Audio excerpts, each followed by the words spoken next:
सरकार तपाईँ अहिले पनि धमिलो पानीमा माछा मार्ने काम नगरौँ। तपाईँले गरेको एउटा गल्तीले, तपाईँले गरेको एउटा गलत निर्णयको कारण नेपाली जनताले, नेपाली नागरिकले फेरि एक किसिमको तनाव झेल्नुपर्ने हुन्छ, फेरि एक किसिमको ज्यादती झेल्नुपर्ने हुन्छ।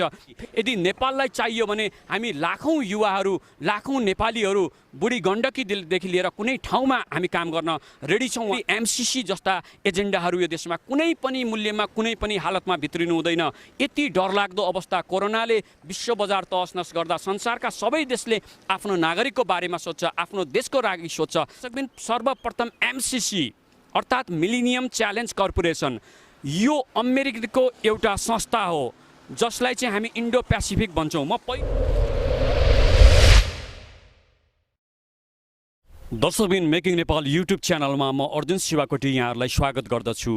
अहिले हामी केही दिनदेखि घरमै बसेर आफ्नै अफिस, आफ्नै कार्यालयबाट विविध समाचार दिँदै आएको थियौँ। तर केही दिन अगाडि, केही महिना अगाडि जुन एमसीसीको विषयमा कुरा उठेको थियो, सेला र लिपुलेक काण्ड र अन्य काण्डहरू पछाडि यो सेलाको थियो। तर हिजोदेखि जुन एउटा संसदमा यसका कुराहरू उब्जिन थाले, सम्माननीय प्रधानमन्त्री केपी ओलीले सम्म यसलाई अब पास गराउनुपर्छ भनिसकेपछि हामीले अब देशका लागि अफिसमा बसेर होइन, अब फेरि हामीले सडकमा निक्लिनुपर्छ, सिंह दरबारलाई सुनाउनुपर्छ।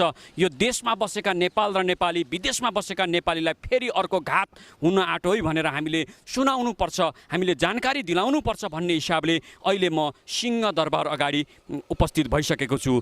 दर्शकबिन, हामी पटक पटक यो देश, यो सरकार, यो सिस्टम, यो पद्धति, यो सम्पूर्ण निकायहरूलाई तिमी गलत छौ है भन्दै जान्छौँ। कहिलेकाहीँ उहाँहरू सुध्रिनुहुन्छ र हामीलाई आशा लाग्छ फेरि अब हामीले कराउनु पर्दैन।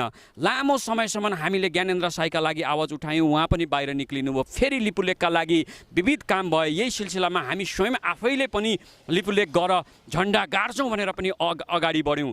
त्यस पछाडि फेरि हामी चुप लागेर बस्यौँ। अब त सरकार चुप लाग्ला भनेको अब फेरि नेपाल काङ्ग्रेस पार्टीका अध्यक्ष शेरबहादुर देउपा, नेपाल कम्युनिस्ट र सरकार अध्यक्ष र सरकारमा पनि बस्नुभएको सम्माननीय प्रधानमन्त्री केपी ओलीले अब प्रस्ताव अगाडि लानुपर्छ भनिसकेपछि हामी आतुर भएर यसबारे केही कुरा छलफल गरौँ, केही समन्वय गरौँ, केही कुरा गरौँ भनेर यहाँहरूको अगाडि आएको छु। दर्शकबिन, सर्वप्रथम एमसीसी अर्थात् मिलेनियम च्यालेन्ज कर्पोरेसन यो अमेरिकाको एउटा संस्था हो जसलाई चाहिँ हामी इन्डो पेसिफिक भन्छौँ। म पहिलो बुदामा जान्छु। इन्डो पेसिफिक अन्तर्गत यदि यो अंश हो रहेछ भने हाम्रो जस्तो सार्वभौमिक स्वतन्त्र राष्ट्रमा इन्डो पेसिफिकको अर्थ के हुन्छ? पहिलो कुरो, हाम्रो संविधानले हामीलाई सार्वभौमिक स्वतन्त्रता नागरिक भनेको छ। हामी कुनै पनि मूल्यमा अर्काको जथाभावी अनुदान लिएर कुनै पनि गठबन्धन अथवा एक किसिमको कारागार भनौँ न, एक किसिमको मानसिक टचरभित्र हामी बस्न सक्दैनौँ। सेकेन्ड कुरो रह्यो यो जुन 55 अरब अर्थात् चान्चुन 55 अरब, त्यसमा केही रकम नेपाल सरकारको तर्फबाट पनि छ, अधिकांश अमेरिकनको छ। प्रश्न कहाँ आयो भने योभन्दा अगाडि पनि मैले भनिरहेको थिएँ 55 अरबभन्दा बढी, 70 अरबभन्दा बढी हामीले ट्याक्स लिनै बाँकी छ एनसेलबाट। तर सरकार त्यसलाई वास्ता गर्दैन। सरकार भन्छ जसरी पनि, जुनै हालतमा पनि मिलेनियम च्यालेन्ज कर्पोरेसन ल्याउने। र च्यालेन्जको अर्को, यो एमसीसीको अर्को काण्ड भन्छु। एमसीसी नेपालका लागि अर्थमन्त्रीले सिग्नेचर गर्नुभएको छ भने अमेरिकाको एकजना कर्मचारीले गर्नुभएको छ। यो विभेद नेपाल सरकारको आँखा पुग्छ पुग्दैन हामीलाई थाहा छैन।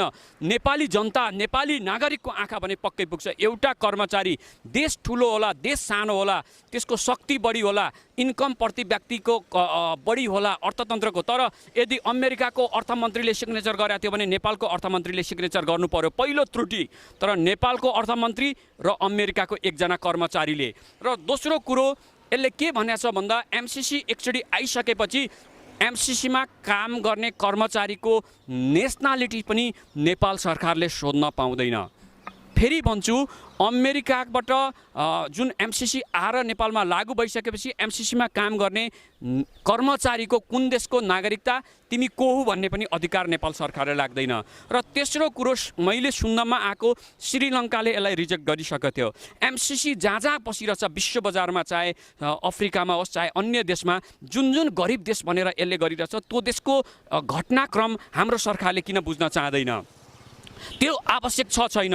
र अर्को एउटा कुरो, एमसीसी आइसकेपछि नेपालमा लागू भइसकेपछि 5 वर्ष यसको मिति तोकिया छ, तर सामान्य केही कुराहरू 5 वर्ष पछाडि पनि रहने भनेर एउटा अस्पष्ट कुरा गरिएको छ। यो भनेको के हो दर्शकबिन, जुन देशमा 60-70 वर्ष पुग्न आएका भक्ति थापाले आफ्नो शरीरमा गोली हाने, आफ्नो छातीमा तोप हानेर यो देशको स्वाभिमान रोकेका थिए, आज 55 अरबको लागि नेपाल सरकारले, नेपालका सिङ्गो पोलिटिसियन पार्टी, केही सीमित मानिसहरूभन्दा बाहिर सबै यसको समर्थनमा छन्। यसको यो एउटा रहस्यमय केस भयो। आज विश्व बजार आत्तिएको छ। आज विश्व ब्याङ्कले संसारका धेरै ब्याङ्कहरूको धराशयी अवस्था बुझिसकेका छ, तर यो समय कोरोनाले विश्व बजार थर्काउँदै जाँदा अमेरिकामा मात्रै 3 करोडभन्दा मानिसहरू बेरोजगार बनिसकेका छन्। प्रत्येक हप्ता जब एप्लिकेसनको लागि निवेदन दिनेको सङ्ख्या पनि तपाईको 10 लाख 20 लाख भन्दा बढिसकेको छ। यो अवस्थामा, यो समयमा, अहिलेको कालखण्डमा आएर अमेरिका यति दयनीय अवस्थामा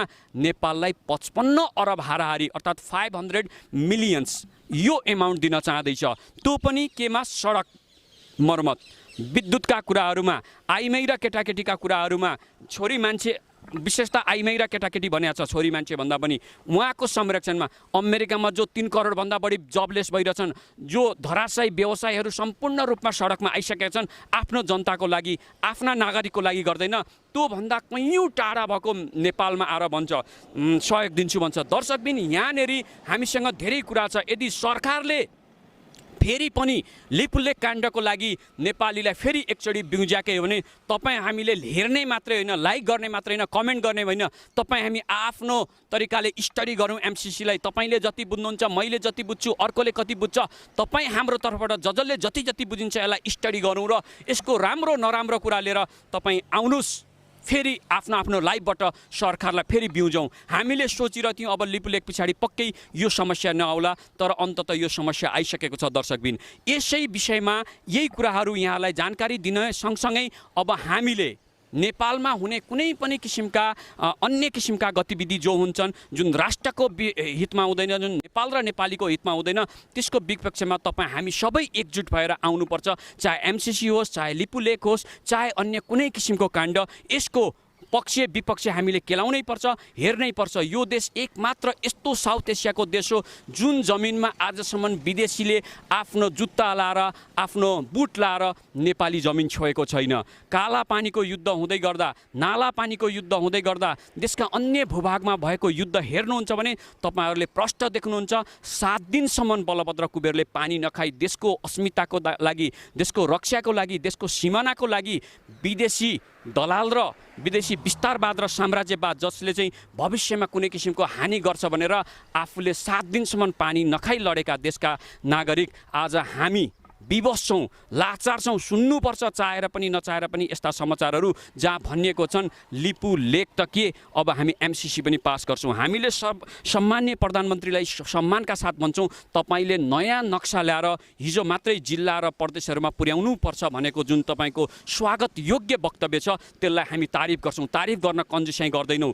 तथापि यदि यो देशमा एमसिसी भित्रियो भने यसले गर्ने फाइदा, यसले गर्ने बेफाइदाको लागि तपाईँले फेरि एकचोटि स्टडी गर्नुपर्ने, जुन तपाईँको हातमा छैन, जुन स्थानीय सरकारको हातमा छैन, जुन नेपालमा बसेका सङ्घ संस्थाको हितमा छैन, एकचोटि संसदबाट पारित भइसकेपछि तपाईँ हामीले चाहेर पनि रोकिँदैन भनेपछि 55 अरबको लागि, फेरि भन्छु 55 अरबको लागि हामीले यति ठुलो रिस्क, यति ठुलो झन्झट, यति ठुलो तानाशाही सिस्टमलाई हामीले भित्र्याउनु हुँदैन। यदि भित्र्याउनु छ भने सम्मान्य प्रधानमन्त्रीले एकचोटि एमसिसीका बारेमा र नेपाल कम्युनिस्ट पार्टी जुन अहिले सरकारमा छ, तपाईहरूले आएर विज्ञप्ति दिनु पर्यो। यो कुराहरू लेखिएका छन्, एमसिसी आउँदा यो फाइदा छ, त्यसको कुनै पनि अनडिस्क्लोज जुन लुकाइएका कुराहरू हुनु भएन। पहिलो कुरो, सुधारको पहिलो पङ्क्तिमा के राख्नुपर्छ भने अमेरिकाबाट पनि अर्थमन्त्रीले नै सिग्नेचर गर्नुपर्छ, नेपालको अर्थमन्त्री हो भने। र यदि नेपाल र नेपाली सम्पूर्णलाई चित्त बुझेको खण्डमा हामीलाई पनि आपत्ति छैन। तर आज तपाईँकै पार्टीका भीम रावल सहित एउटा गुणै छ, एमसिसी आएमा नेपाललाई धेरै ठुलो नोक्सानी हुनसक्छ, एमसिसी भित्रमा नेपाललाई धेरै किसिमका समस्या पर्न सक्छन् भविष्यमा। हेर्दा यो सङ्लो पानी देखिन्छ, गिलासमा राखेको सङ्लो पानी, तर यो गिलासमा नराखेकोले, यो काँचमा नराखेकोले यो हामीले पिउने अर्कै कुनै भाँडोमा फलामका गिलासहरूमा राखेको छ, हेर्दा जे देखिन्छ त्यो छैन। त्यसैले सरकारलाई भन्छौँ, सरकार तपाईँ अहिले पनि धमिलो पानीमा माछा मार्ने काम नगरौँ। तपाईँले गरेको एउटा गल्तीले, तपाईँले गरेको एउटा गलत निर्णयको कारण नेपाली जनताले, नेपाली नागरिकले फेरि एक किसिमको तनाव झेल्नुपर्ने हुन्छ, फेरि एक किसिमको ज्यादती झेल्नुपर्ने हुन्छ, फेरि एक किसिमको स्वतन्त्रता गुमाउनु पर्ने हुन्छ। हामीले हाम्रो संविधानमा पाएका छौँ यी कुराहरू। सरकारले भनेको छ, नेपाल देशले भनेको छ, नेपालको संविधानले भनेको छ, तिम्रो स्वतन्त्रता र तिम्रो सार्वभौमिकतालाई म सम्मान गर्छु, तर एमसीसी आएमा तिमी मेरो सार्वभौमिकता, मेरो स्वतन्त्रता जोगाउन सक्छौ। यदि भोलि एमसीसीको नाममा अमेरिकनबाट एउटा कुनै सेना आएर, एउटा सैन्य गठबन्धन आएर नेपालको कुनै क्षेत्रमा बस्थ्यो भने त्यसको जिम्मेवार सरकारले लिने कि जनताले लिने? जुन आजका जति पनि अभियन्ता हुनुहुन्छ, चाहे डाक्टर सुरेन्द्र भण्डारीदेखि लिएर भर्खरै हामीले हेमराज थापासँग पनि यही विषयमा कुरा गर्दा उहाँ पनि आत्तिनुहुन्छ, यो आवश्यक छैन नेपालको लागि। यदि नेपाललाई चाहियो भने हामी लाखौँ युवाहरू, लाखौँ नेपालीहरू बुढी गण्डकीदेखि लिएर कुनै ठाउँमा हामी काम गर्न रेडी छौँ उहाँले भन्नुभयो। यो कुरालाई हामी पनि भन्छौँ, यदि सरकार तपाईँ हामीलाई मायक मात्र होइन, यदि आवश्यक परे यो देशको लागि, यो राष्ट्रको लागि, नेपाल र नेपालीको लागि लिपुलेख जाने मात्रै होइन हाम्रो कर्तव्य, सिमेन्टको बोरा बोकेर यदि बुढी गण्डकीलाई पुनः निर्मित गर्नुपर्छ भने हामी रेडी छौँ। यस्ता देशका स्वाभिमानी नेपालीको लागि फेरि अर्को संसार, फेरि अर्को नयाँ युग, फेरि एमसीसी जस्ता एजेन्डाहरू यो देशमा कुनै पनि मूल्यमा, कुनै पनि हालतमा भित्रिनु हुँदैन। यति डरलाग्दो अवस्था, कोरोनाले विश्व बजार तहसनस गर्दा संसारका सबै देशले आफ्नो नागरिकको बारेमा सोच्छ, आफ्नो देशको लागि सोच्छ, तर नेपाल सरकारलाई अमेरिकाले अनुदान दिइराखेको छ, त्यो पनि 55 अरब।